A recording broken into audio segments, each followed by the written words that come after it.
Bien, creo que estábamos en la parte de la solución de algunos problemas especiales, ¿verdad? Dijimos de que íbamos a resolver problemas clásicos como ser el solenoide, el plano, la línea y la circunferencia. El que nos falta por resolver creo que es el solenoide, ¿verdad? El plano ya lo hicimos.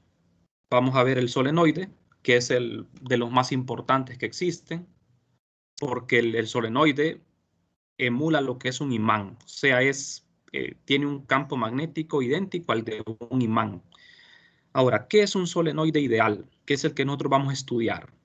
Porque, o sea, está el solenoide y está el solenoide ideal, ¿verdad? Cuando decimos solenoide, un solenoide es una bobina donde las vueltas están enrolladas con un espaciamiento entre ellas, mientras que un solenoide ideal es un alambre largo enrollado en forma de hélice, pero con las vueltas muy apretadas entre sí.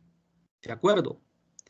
Con esta configuración nosotros podemos producir un campo magnético uniforme en el espacio rodeado en medio, ¿verdad? En el espacio dentro del solenoide, el campo magnético es muy fuerte y es uniforme. Ajá. Cuando hay muy poco espacio entre las vueltas, cada una puede tratarse como si fuese una espira circular. Aquí es donde está la importancia del solenoide ideal. O sea, nos permite tratar a cada vuelta como que fuese una espira. Entonces, si el solenoide tiene 20 vueltas, serían 20 espiras superpuestas. Lo que tenemos que hacer es simplemente sumar el campo magnético de 20 espiras para obtener el campo total del solenoide. Bien, el campo magnético es la suma vectorial, ¿verdad? De los campos que resultan de las vueltas. Fíjense bien, aquí tenemos el solenoide, una muestra. Este es un solenoide ideal. Es una bobina. La corriente se ve aquí en este solenoide hace sentido por la regla del campo magnético. ¿Hacia dónde apuntaría? ¿En Z positivo o Z negativo? Z negativo. En Z negativo, ¿verdad? Exactamente, Negativo. porque acuérdense de la mano derecha, el pulgar va en la dirección de la corriente, entonces los 4 dedos van entrando en la parte interna del solenoide y van saliendo en la parte externa, o sea, en el exterior los 4 dedos van hacia arriba, en el interior los 4 dedos van hacia abajo. El campo que nos interesa a nosotros es el campo en el interior del solenoide, el campo en el exterior no, es muy débil y lo vamos a despreciar. Y en el interior el campo es aproximadamente uniforme, ¿de acuerdo? Es muy difícil producir campos uniformes, ¿verdad? Es casi imposible. Es una idealización. Si el solenoide es infinito, podemos decir de que en el interior el campo es uniforme. De lo contrario, no. Por ejemplo, este solenoide no es infinito. El campo en el interior va a ser casi uniforme, pero no del todo, ¿verdad? Bueno, entonces vamos a empezar a hacerlo matemáticamente. Supongamos de que tenemos un cilindro de longitud L y sección circular de radio A. Se enrolla un alambre a su alrededor para un total de n vueltas. N vueltas se refiere a n espiras, ¿verdad? N espiras. Despreciamos el paso del enrollado. O sea, están muy apretadas las vueltas y queremos encontrar la inducción magnética en el punto P sobre el eje del solenoide. O sea, un punto P en el eje del solenoide. El eje del solenoide va a ser el eje Z. O sea que la inducción que queremos calcular es una inducción axial. N, este N minúscula, representa el número de vueltas por unidad de longitud. Recuerden bien este número. Número de vueltas por longitud. O sea, N mayúscula entre L. Donde L es la longitud, la altura, ¿verdad? Que tiene esa bobina. Y N el número de vueltas. O sea que N minúscula tiene unidades de 1 sobre metro, porque este N mayúscula es solo un número. Podría ser 20 entre entre 5 metros, ¿verdad? Me quedaría unidad de 1 sobre metro, ¿verdad?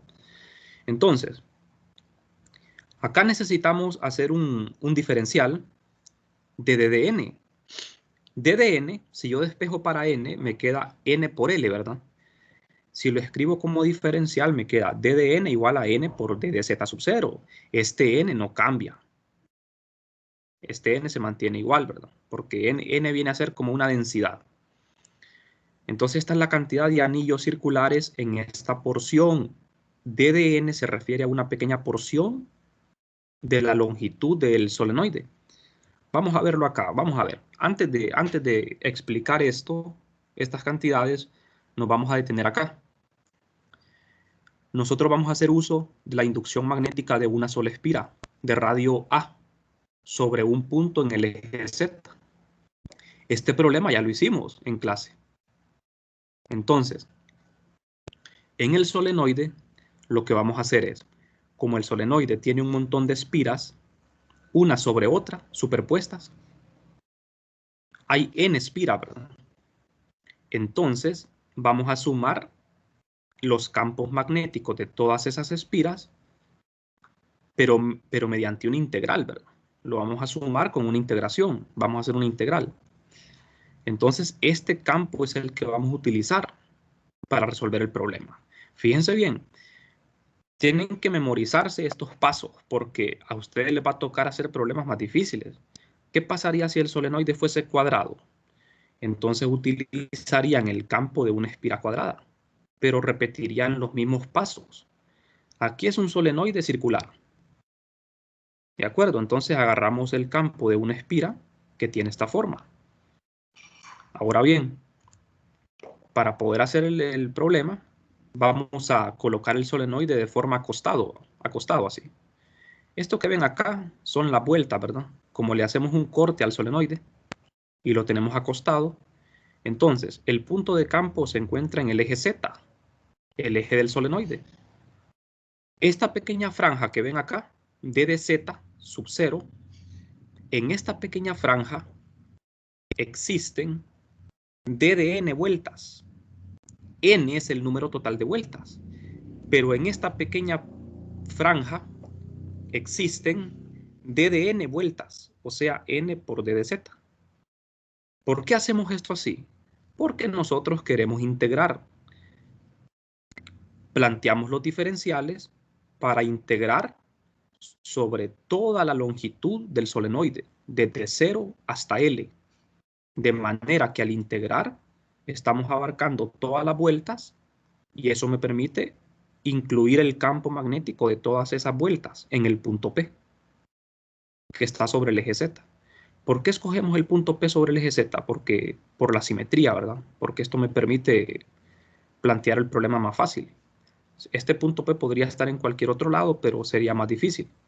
Entonces, desde un extremo del solenoide y desde el otro extremo trazamos estas líneas. Pero esto lo hacemos para simplificar la respuesta. Este ángulo alfa 1 y este ángulo alfa 2 se utilizan solo para simplificar la respuesta. No son tan importantes, ¿verdad? Lo que sí es importante son esto, mire. Este z sub 0 y este z sub p representan los vectores de posición. Es como que aquí tuviésemos el origen, ¿verdad? Aquí en este lado. Entonces, del origen hasta la franja hay una distancia z sub 0 en la dirección de z. Y del origen hasta el punto de campo hay una distancia z sub p. Z sub p por el punto de campo. Entonces tengo ubicados la fuente, que es la cantidad de espiras que hay aquí, la corriente, y tengo ubicado el punto de campo con z sub p. Estos son los vectores de posición. Bien, entonces, ahora bien, la contribución a la magnitud del campo magnético en P es esto. ¿De dónde sale esto? Esto viene del campo magnético de la espira. ¿Qué es lo que estamos haciendo acá? Vamos a ver. Fíjense bien. Vamos a plantear este campo como un diferencial de campo, porque este campo lo vamos a plantear como que fuese el de esta franja, ¿verdad? Entonces, en esa pequeña franja, ya sabemos de que existen d de n vueltas, o en otras palabras, n por d de z. Este es el campo de una espira, pero si lo multiplico por n d de z, es el campo de todas estas espiras que se encuentran en la franja. No sé si me explico. Entonces, ahora lo que hay que hacer es integrar esto a ambos lados. Y aquí hacemos un cambio, miren. En vez de z, fíjense bien, en vez de escribir z cuadrado, escribimos z sub p menos z sub 0. ¿Por qué razón? Porque z sub p menos z sub 0 es esta distancia. Vamos a ver. Es como decir el R de posición relativa. ¿Se acuerdan que el vector de posición relativa es el que va en la integral, verdad? El vector de posición relativa es el que apunta desde la fuente hasta el punto de campo. ¿Quién es la fuente acá? La fuente es la que genera el campo magnético. La fuente son todas las espiras que se encuentran en esta franja. Entonces, ¿cuál es la distancia de la fuente al punto de campo? Es z sub p menos z sub 0. ¿Estamos de acuerdo? Z sub p menos z sub 0. Ahora, n de z sub 0 es el número de anillos circulares en esa pequeña porción. Integramos esto en ambos lados. La integral en el lado izquierdo me da el campo total dentro del solenoide. Y la integral en el lado derecho tengo que realizarla desde 0 a L, porque es toda la longitud del solenoide. ¿Cuál es la variable de integración aquí, jóvenes, en esta integral?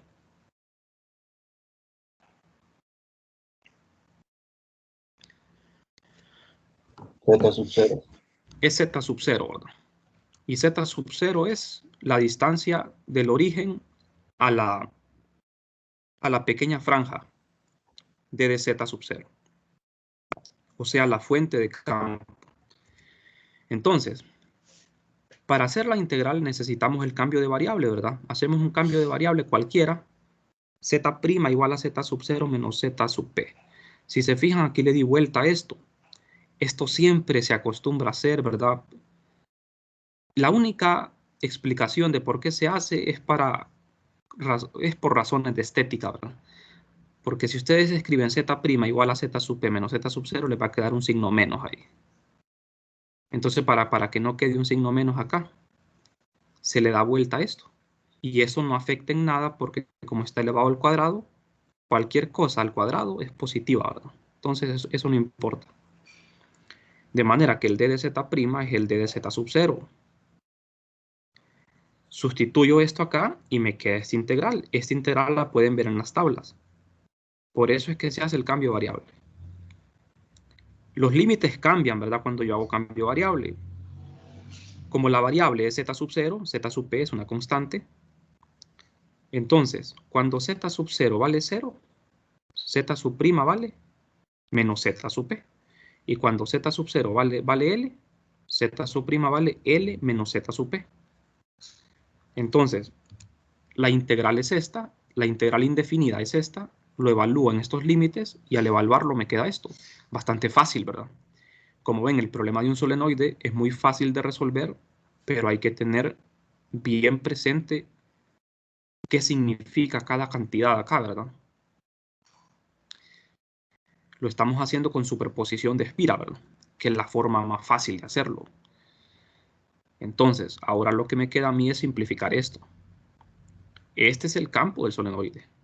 Solo me falta multiplicarlo, ¿verdad? Por esta parte, ¿verdad? Mu sub 0 por i por a cuadrado por n, porque estas son constantes, ¿verdad?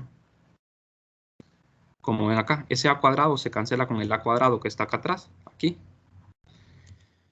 Entonces, este es el campo dentro de un solenoide en un punto sobre el eje Z. Bien, ¿qué podemos hacer acá? Fíjense que el campo solo tiene componente Z, ¿verdad? Lo que podemos hacer es simplificar el resultado. Por esa razón es que en la figura aparecen unos ángulos.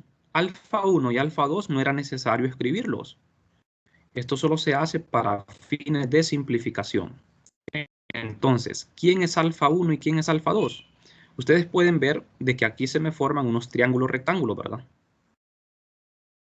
Por ejemplo, en el alfa 1, la hipotenusa, vamos a ver, tenemos este cateto que es Z sub P, ¿verdad? Z sub P es esto. Y este otro cateto sería como el radio es A, entonces es A, ¿verdad? Entonces sería A y Z sub P. La raíz de A cuadrado más Z sub P cuadrado. Eso sería alfa 1, ¿verdad? O sea, vamos a ver, coseno de alfa 1 es lado adyacente entre la hipotenusa, que es esto. Y el coseno de alfa 2 es lado adyacente entre la hipotenusa. No sé si estamos de acuerdo en eso, jóvenes. El coseno de alfa 2 es lado adyacente, que es esto. L, la longitud del solenoide, le resto Z sub P y me queda esta distancia. Por eso es L menos Z sub P. Aquí tengo coseno de alfa 1, coseno de alfa 2. ¿Por qué usé un coseno y no un seno? Porque el coseno es el que me... es exactamente estas expresiones. ¿Ven? Estas expresiones son cosenos. Entonces, sustituyo eso en los cosenos en lugar de eso y ya ven que ustedes que la respuesta queda más práctica, ¿verdad? Se simplifica bastante. Y la dirección es en Z positivo. Bien, ahora, ¿de qué depende la magnitud de un solenoide del campo magnético? Va a depender de cuántas espiras existan, ¿verdad? En el solenoide. Entre más vueltas existan, más fuerte va a ser el campo magnético. Bien, no sé si les quedó claro este resultado, jóvenes.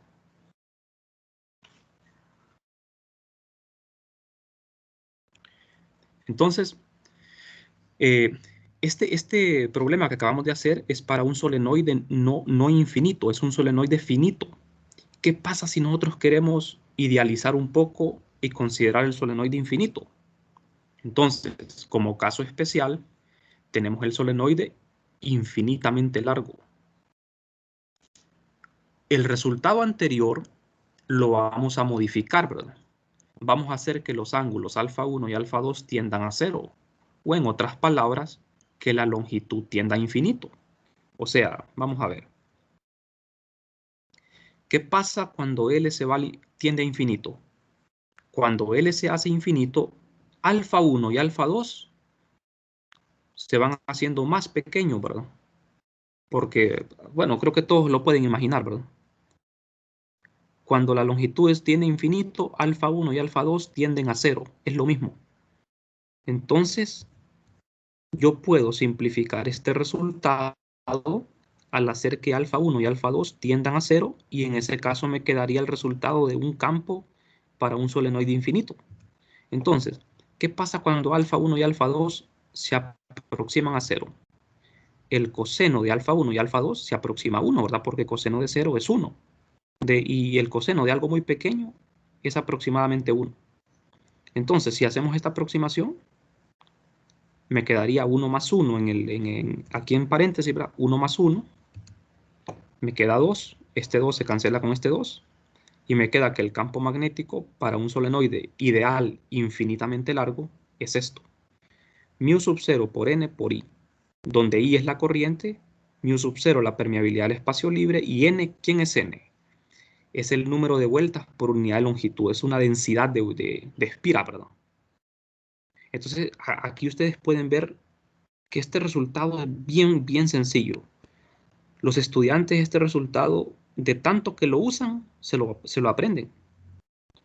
Se lo aprenden de memoria, ¿verdad? De tanto que lo usan, porque el problema del solenoide nosotros lo vamos a seguir empleando, es un problema clásico. Entonces este resultado se les va a ir quedando en la memoria, ¿verdad? Lo importante es que ustedes entiendan de que para el solenoide infinito,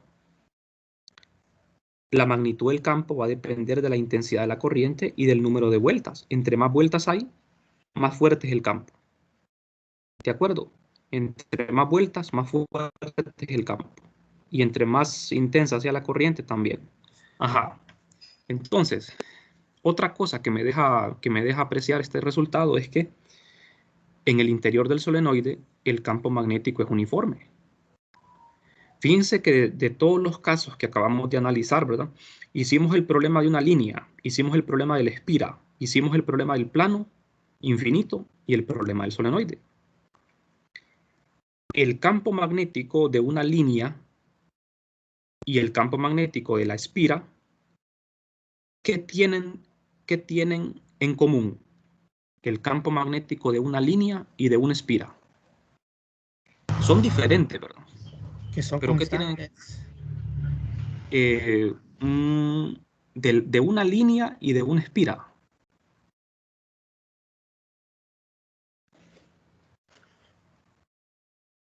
No sé si recuerdan.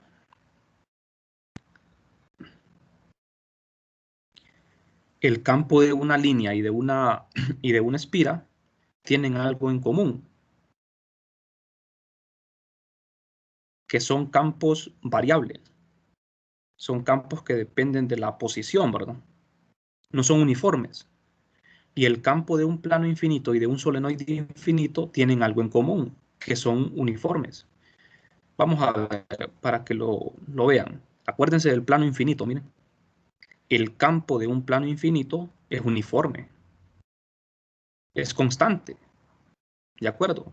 Pero solo si es infinito. Si no es infinito, no es constante. ¿Qué pasa con el campo de un solenoide ideal infinito? Es constante. Pero como ustedes ven, estos campos son constantes solo para sistemas ficticios, ¿verdad? En la vida real, ustedes nunca van a encontrar, porque no existen solenoides infinitos ni planos infinitos, ¿verdad? El campo de un solenoide, fíjense bien, acuérdense, en el laboratorio ustedes van a hacer una práctica de laboratorio sobre el solenoide. Tienen que estar muy atentos ahí, ¿verdad? Porque en la explicación, porque no es lo mismo un solenoide ideal infinito que un solenoide ideal finito. O sea, este es el solenoide ideal finito y el solenoide ideal infinito. En el solenoide ideal finito, que es este es un solenoide ideal finito. El campo no es uniforme. Fíjense bien, el campo no es uniforme. Está variando con Z. Pero cuando es infinito, sí es uniforme. No importa el interior, ¿verdad? Que en qué punto en el interior estén, el campo siempre vale lo mismo. Hay que tener muy presente esto, ¿verdad? Bueno, entonces fíjense bien. Aquí tengo un solenoide finito, de tamaño finito. Como pueden ver las líneas verdes representan el campo. Y como ustedes observan, este campo magnético no es uniforme. Cuando un campo es uniforme, ¿cómo tienen que ser las líneas?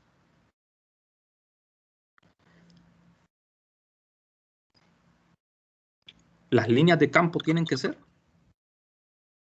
cerradas todas. no, sí, las líneas de campo magnético tienen que ser cerradas, pero cuando un campo es uniforme, ya sea eléctrico o magnético, ¿cuál es la característica de las líneas?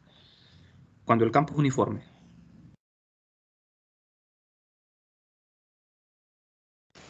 Tiene el mismo espaciamiento entre líneas. Sí, ¿verdad? Exactamente. Que las líneas están igualmente espaciadas, son paralelas. Las líneas son paralelas y están igualmente espaciadas. Ese es un campo uniforme. Y como ustedes ven en la figura, las líneas no son paralelas, no están igualmente espaciadas.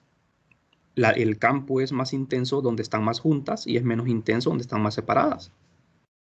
Entonces, por ejemplo, este campo, fíjense bien, este campo que obtuvimos es para un solenoide ideal finito y la forma de ese campo es este. Y en el exterior, ¿qué observan? Que las líneas de campo están más separadas. En el exterior, las líneas se van separando cada vez más. O sea que en el exterior, nosotros asumimos de que el campo es cero, aunque no lo es, ¿verdad? Pero lo asumimos como cero. Y en el interior, asumimos de que es diferente de cero, porque las líneas en el interior quedan muy pegadas y en el exterior muy separadas. Entonces podemos aproximarlo a cero en el exterior Y en el interior decimos de que el campo es uniforme, ¿verdad? Siempre acostumbramos a considerarlo uniforme aunque no lo sea. El campo magnético de un imán es exactamente como el de un solenoide. Miren, por eso aquí a este solenoide le ponen un norte y un sur, miren. Las líneas de campo siempre van en este sentido, de sur a norte. El campo magnético de la Tierra también tiene la forma de un solenoide. Bien, ¿qué pasa entonces? Un solenoide ideal. Este es un solenoide ideal, miren. Aquí le hicimos un corte. El campo en el interior, nosotros vamos a asumir de que va a ser uniforme, porque como ven, las líneas quedan igualmente espaciadas, ¿verdad? Aunque esta es una aproximación. Y en el exterior, las líneas están muy separadas. Ahora, lo que sí tienen en común los sistemas es que las líneas de campo siempre se cierran. Eso sí, todos los sistemas lo tienen en común, ¿verdad? Que las líneas de campo van a ser cerradas. Ahora, un solenoide no ideal. ¿Qué es un solenoide no ideal?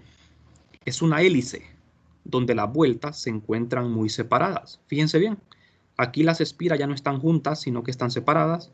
Entonces, ¿qué le sucede al campo? El campo va a tener unos quiebres, unas ondulaciones. Ya no vamos a tener un campo regular, ¿verdad? Sino que vamos a tener un campo bastante complejo. Va a tener una serie de ondulaciones, ¿verdad? El campo, debido a que las líneas no están, las espiras no están juntas. Como ven acá, miren, es un campo mucho más difícil. Este solenoide no ideal no lo resolvemos, ¿verdad? En la clase. Tal vez con métodos computacionales lo podemos resolver, ¿verdad? Pero es muy difícil de forma analítica. Bien. Entonces, si tienen preguntas, jóvenes, hasta acá, con el solenoide.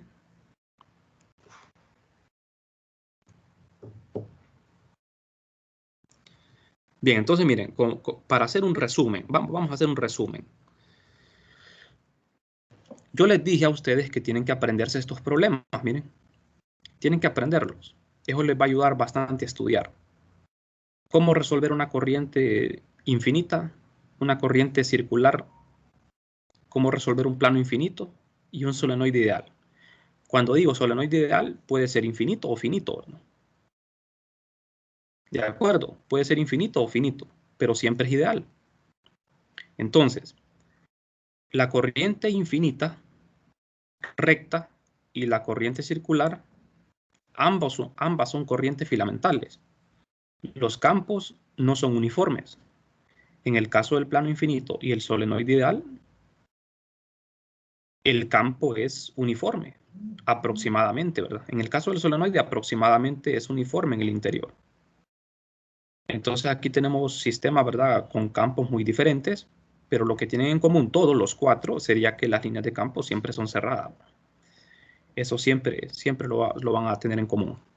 Como ven, las líneas de campo de una línea lucen así. Es un campo no uniforme. Este es un campo no uniforme, como pueden ver.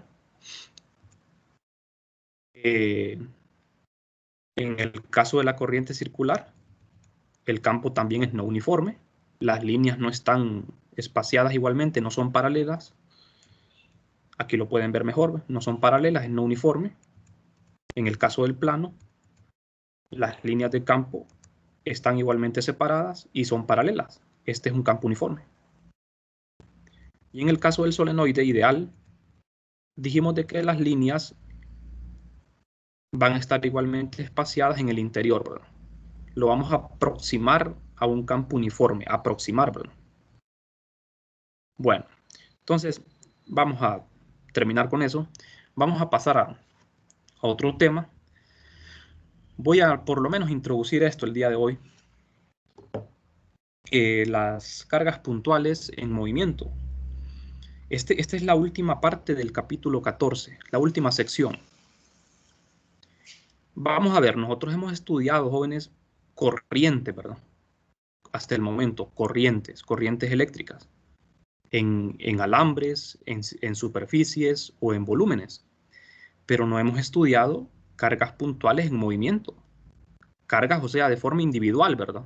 ¿Qué pasa cuando una carga individual se mueve? Entonces, nosotros vamos a estudiar hoy el campo magnético que produce una sola carga que se está moviendo. Recuerden, una carga me genera un campo eléctrico. Pero una carga moviéndose, además de campo eléctrico, también genera campo magnético. Entonces, cuando una carga se está moviendo, la carga lleva un campo eléctrico y también un campo magnético. ¿Qué forma va a tener el campo magnético? Eso es lo que queremos averiguar, ¿verdad? Entonces, vamos a hacer una suposición acá. Vamos a empezar estableciendo a J, que es la densidad volumétrica de corriente, de esta forma, en términos de la velocidad, porque aquí aparece la velocidad de una carga, ¿verdad? Y esta es la densidad volumétrica. Entonces, en la ley de Biot-Savart, vamos a utilizar aquí la densidad volumétrica, pero vamos a reemplazar esta J por esto. Entonces, al reemplazar acá, me queda esta velocidad. Vamos a hacer una suposición que las cargas están contenidas en un volumen muy pequeño, de modo que R' será constante en todo el diferencial de volumen, haciendo que R y R también sean constantes. O sea, vamos a ver.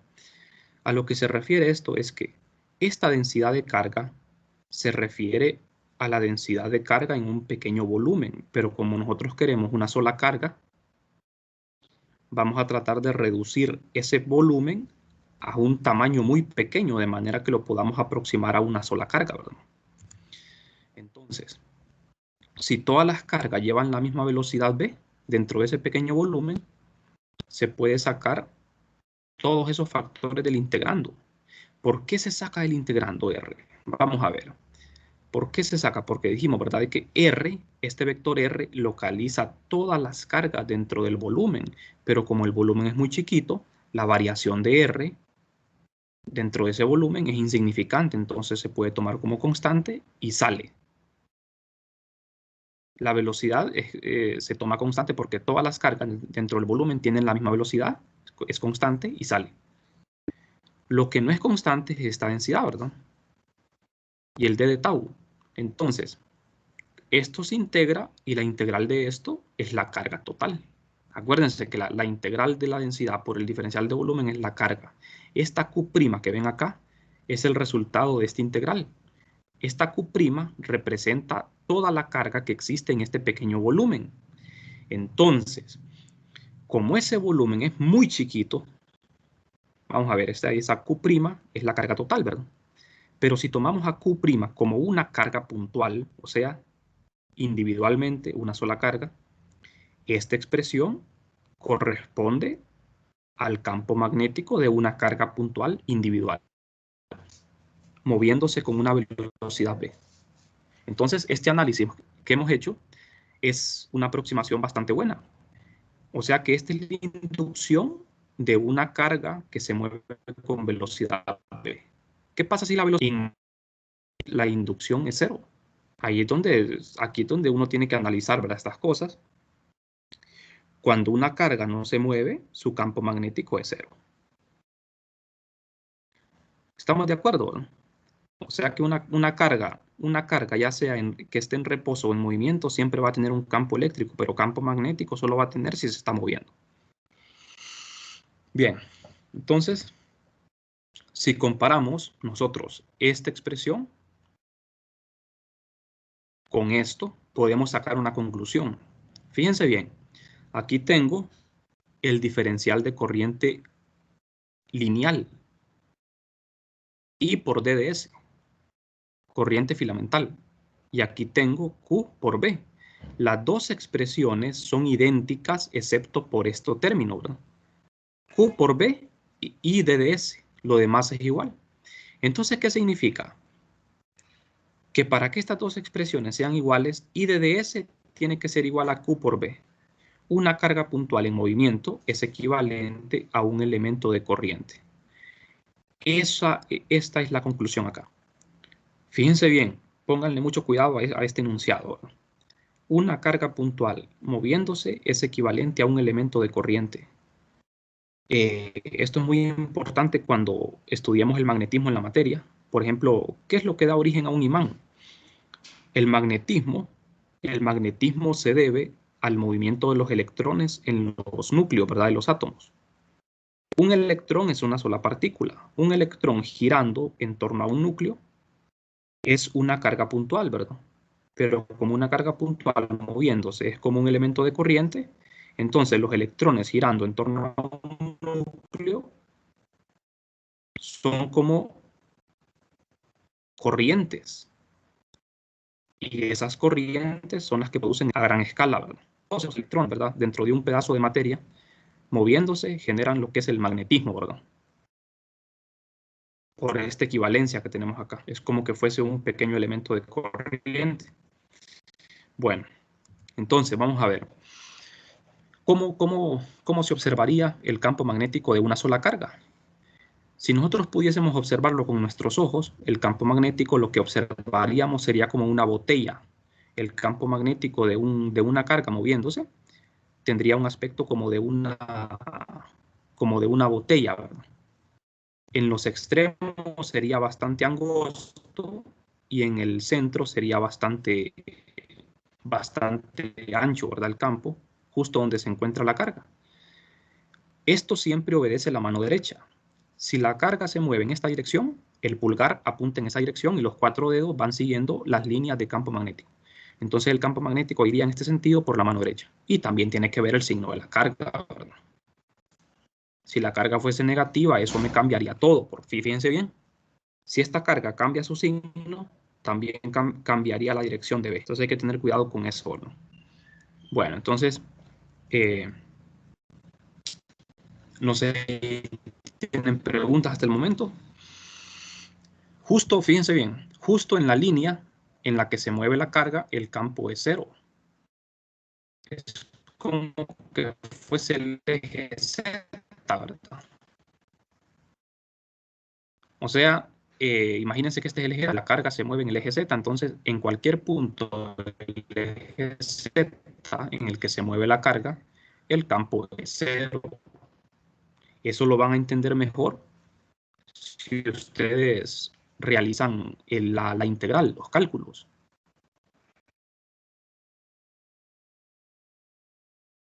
¿De acuerdo?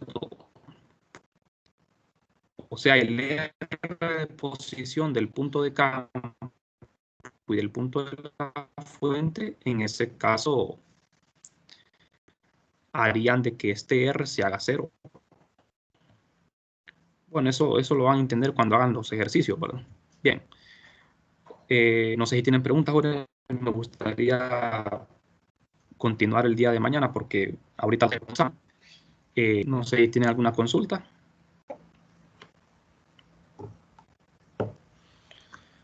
No, ninguna, ingeniero. ¿Está todo claro?